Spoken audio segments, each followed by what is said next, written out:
Binalaan ng Department of National Defense, DND, ang sambayanang Pilipino na huwag basta-basta maniniwala sa mga naglalabasang balita sa social media hinggil sa kaguluhan sa Middle East. Maraming maling impormasyon kasi ang kumakalat ngayon online tungkol sa patuloy na gyera sa pagitan ng pinagsanib na puwersa ng Amerika at Israel at Iran.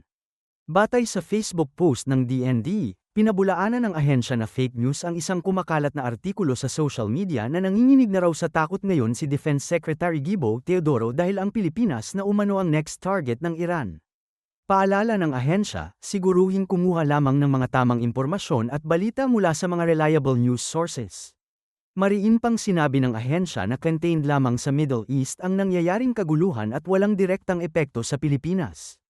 Kasabay nito, siniguro rin ng Philippine National Police, PNP, na nakahanda at nakaalerto ang kanilang buong puwersa sa anumang posibleng mangyari. COMSEC, call your names. This is in pursuit of transparency in the exercise of vote that we are about to take. Please call the names of the House members one by one and give them opportunity to at least register their presence. Thank you, Your Honor. The Honorable Attorney Jervil Jinky Beatrix R. Luistro. Present. Honorable Mauricio G. Dumogan. Honorable Attorney Danilo Danny A. Domingo. Honorable Jennifer A. Lagbas. Honorable Alfredo A. Garbin Jr. Honorable Brian Poe. Honorable Jose C. Alvarez. Honorable Jonathan Keith T. Flores. Honorable Isabel Maria J. Zamora. Present. Honorable Aniela Bianca D. Tolentino. Honorable Laarni Lavin Roque. Honorable Franz Vincent F. Legaspi. Honorable Emilio P. Tanuatco III. Honorable King George Leandro Antonio V. Collantes. Honorable Ana York P. Bondoc, MD. Honorable Loreto S. Amante. Honorable Jose Joboy S. Aquino II. Honorable Joel R. Chua. Honorable Ernesto M. Junicio Jr. Honorable Arnan C. Panaligan. Honorable Lordan G. Suwan. Honorable Patrick Michael Honorable Emerson D. Pascual. Honorable Munir M. Arbison.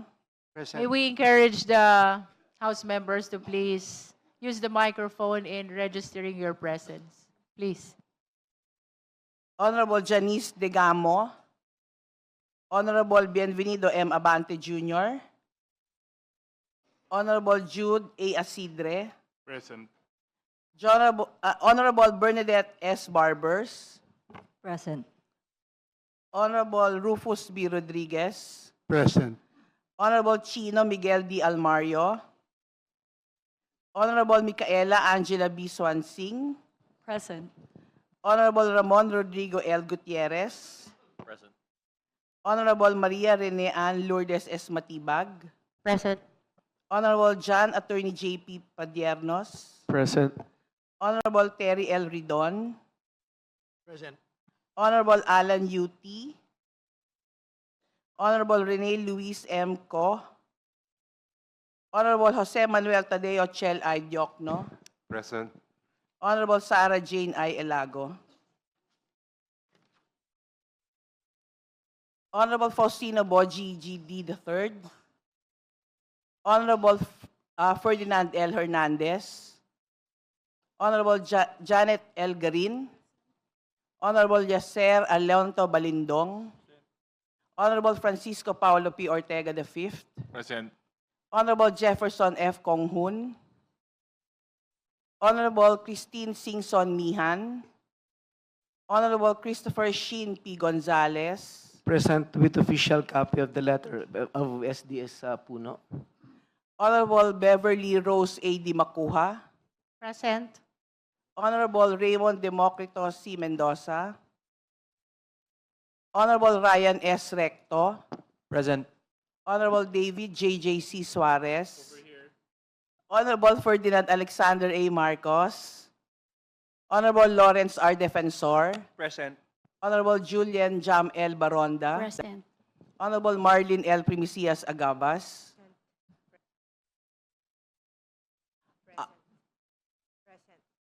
Honorable Maria Alana Samantha T. Santos,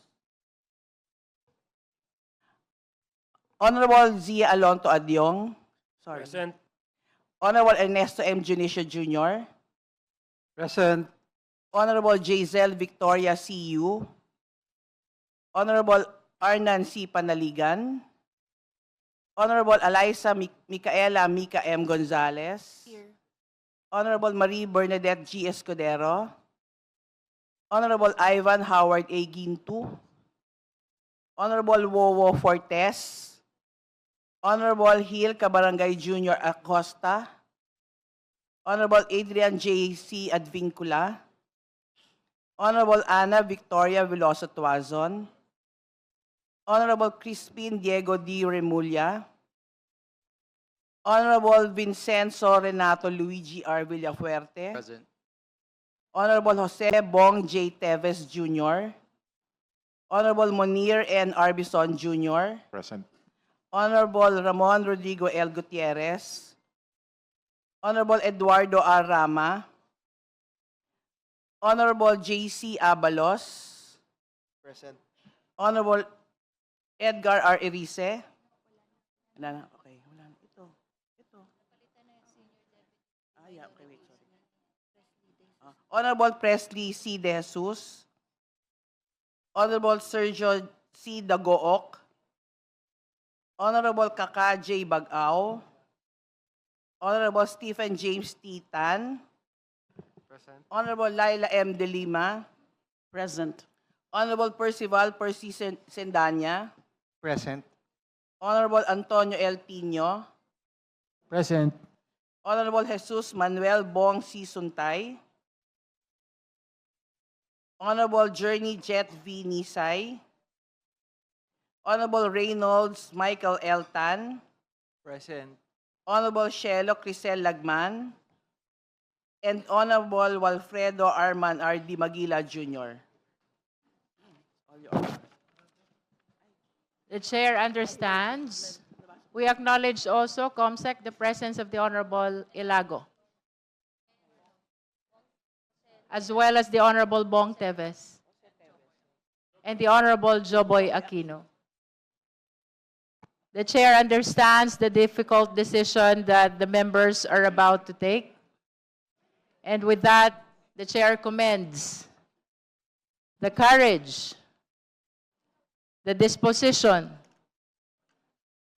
the candor of the members who are present right now to exercise this constitutional duty. Madam Chair, point of inquiry. What's the point of inquiry of the Honorable Padiernos? Madam Chair, before we vote, may we get the guidance of the chairperson as regards to the complaints wherein if you have multiple grounds and you agree to only some of them. Under the rules, we will be determining the sufficiency in substance on the basis of the entire impeachment complaint. What is being determined is the sufficiency in substance of the complaint and not the individual grounds. We adopted the deliberation that we had in the prior impeachment proceedings, that is by going over all the grounds, only to give a better and wider perspective to all the justice members to come up with their individual judgment.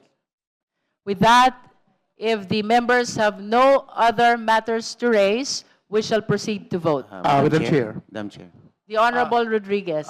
In the PBBM impeachment, we allow the Honorable Laila De Lima to also state that in one of the grounds he concurs in one, and then the other she would not, because for example, this representation, Madam Chair. If Mr. I may President- interrupt the Honorable Yes, Rodriguez. please. Yes.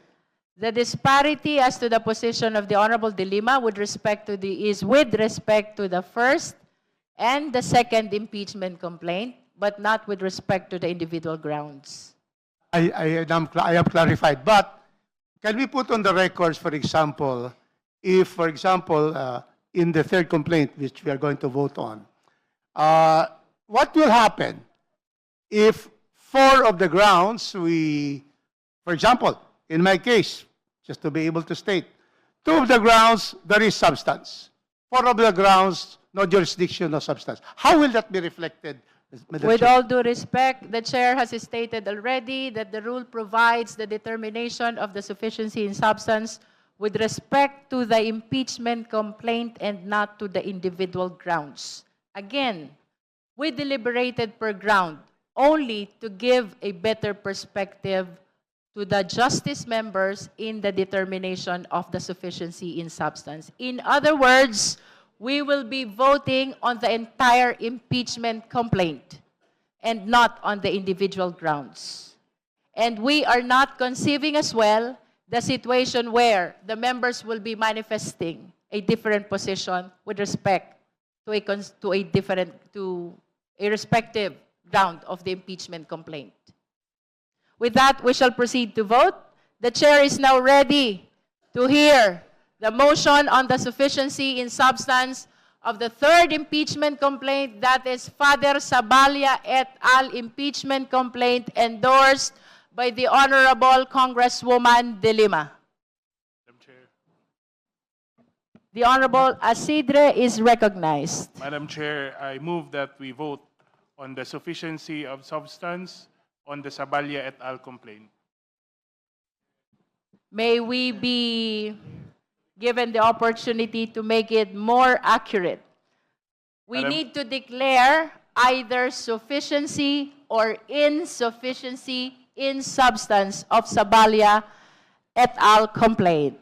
Madam The Chair- Honorable Asidre. Madam Chair, I move that we declare sufficient in substance the Sabalia et al. Impeachment complaint.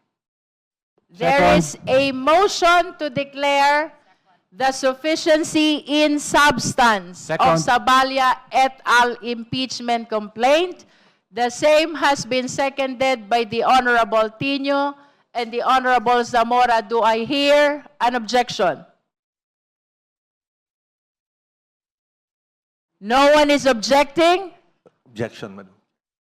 An objection has been registered by the Honorable Suntay, which means we will proceed to vote. Those who are in favor of the motion, please raise your right hand.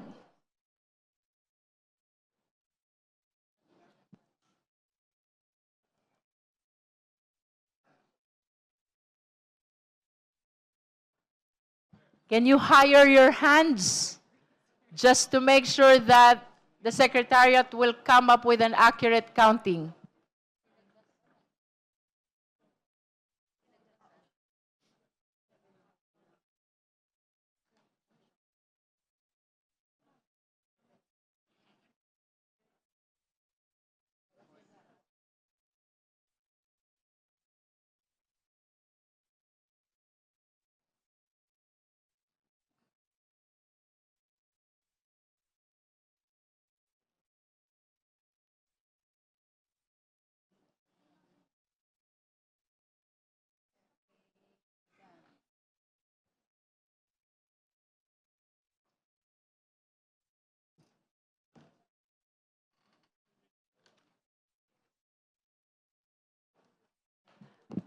Secretariat, are you okay?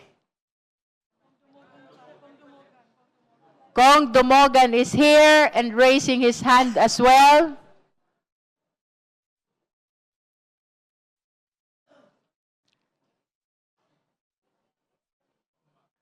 Oh, you may now put down your hands. Those who are not in favor of the motion, those who are not in favor of the motion, please raise your right hand.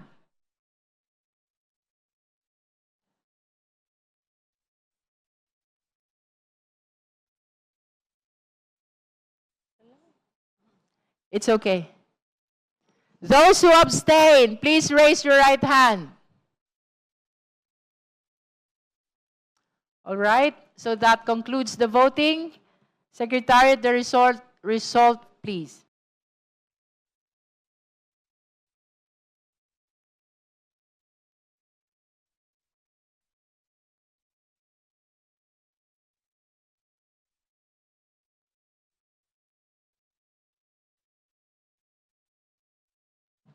For the record, the Honorable Renego just came and she's registering as well her vote for the affirmative. That is in favor of the motion.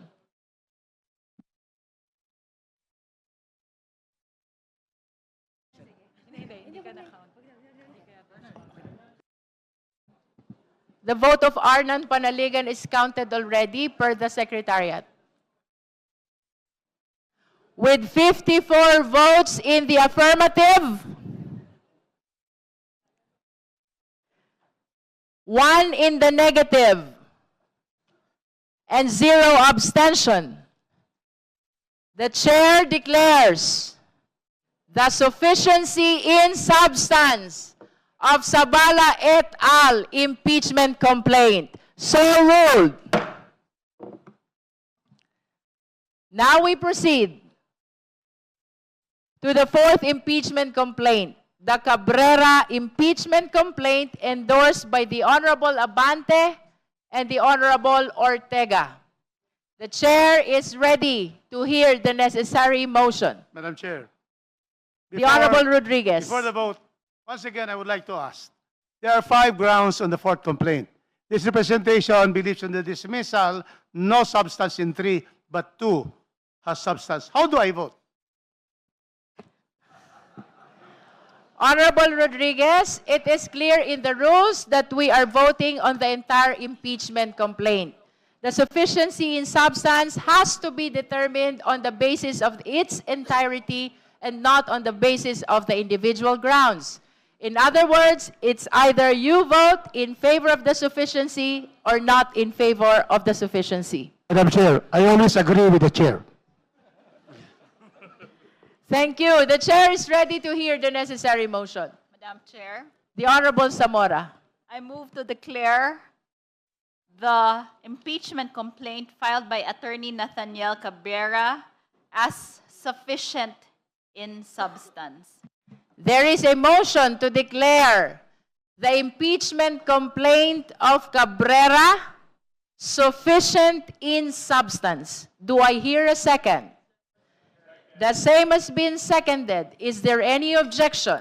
Madam Chair, once again, objection. The same has been objected to. We shall proceed to divide the House. Those who are in favor of the motion, please raise your right hand.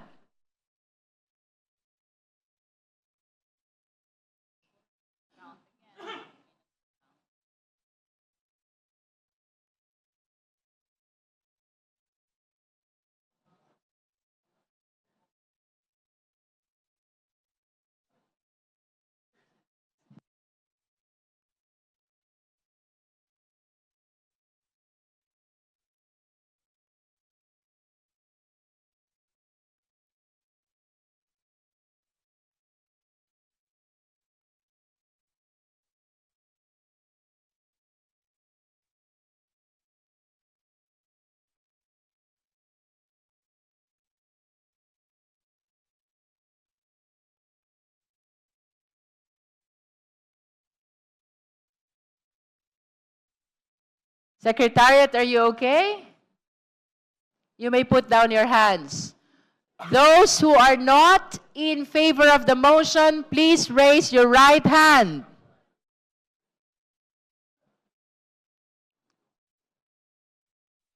You may put down your hand. Those who abstain, please raise your right hand.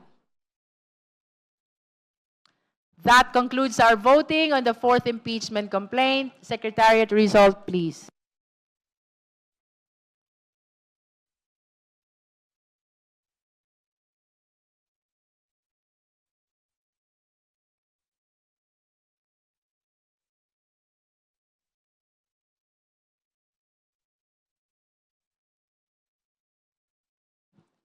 with 54 votes in the affirmative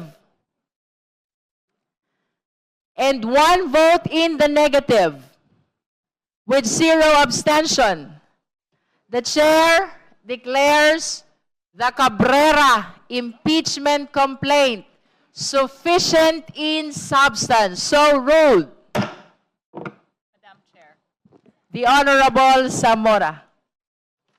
In view of the finding of the sufficiency and substance of the 2 impeachment complaints, I move to issue notice to the Vice President or the respondent of the impeachment complaints to file her answer to the impeachment complaints within a non-extendable period of 10 calendar days from receipt of this